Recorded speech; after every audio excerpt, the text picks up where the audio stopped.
I had a enjoyable conversation with a Baptist pastor yesterday named Aaron, right here in Gulfport, Mississippi, not too far from the Mississippi Gulf Coast.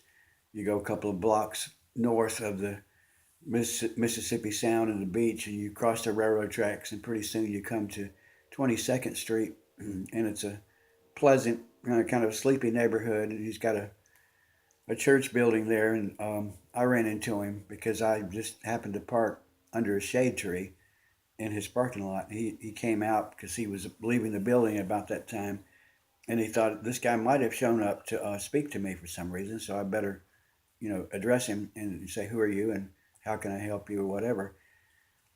And we got to talking. We had a long conversation, and this guy was very authentic, very open, honest. And so we spontaneously had a little exchange. I wouldn't call it a debate, but it was exchange of ideas. Here's the way I see it. Here's the way I see it.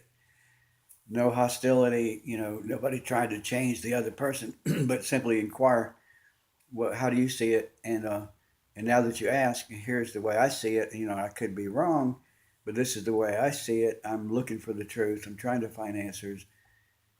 And he said that the Bible is the source of truth. And I drew a blank. To me, truth is reality, which is what is. You know, um, the truth is, uh, this is coffee. That's the truth. And I didn't get that from the Bible. Now, in a lot of cases, I can examine something and figure out what it is. And in some cases, I make a mistake and I don't quite get it right. But the truth is what really exists. It's reality. And I couldn't see how he believed that the Bible was the source of truth. It didn't click in my mind. What are you talking about?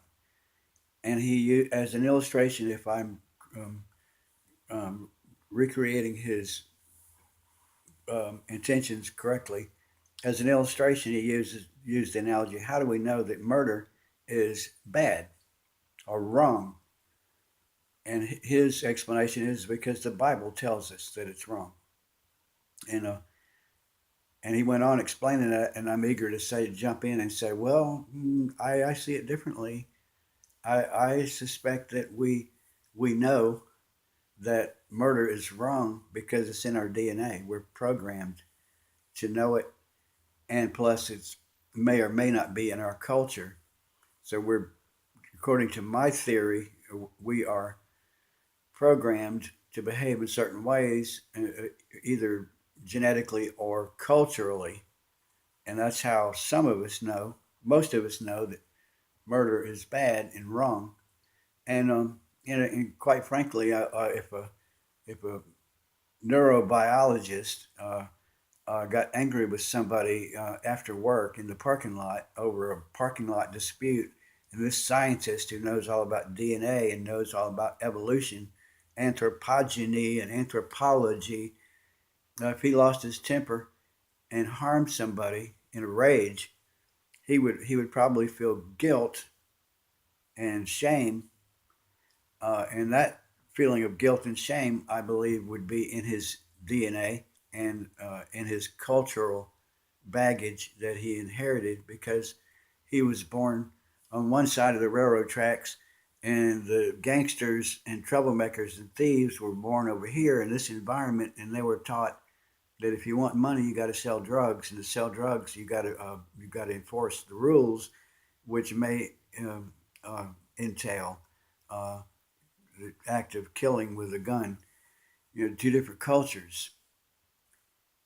So my belief is we know what to do because we're programmed, and the programming is of two sources: genetically and culturally.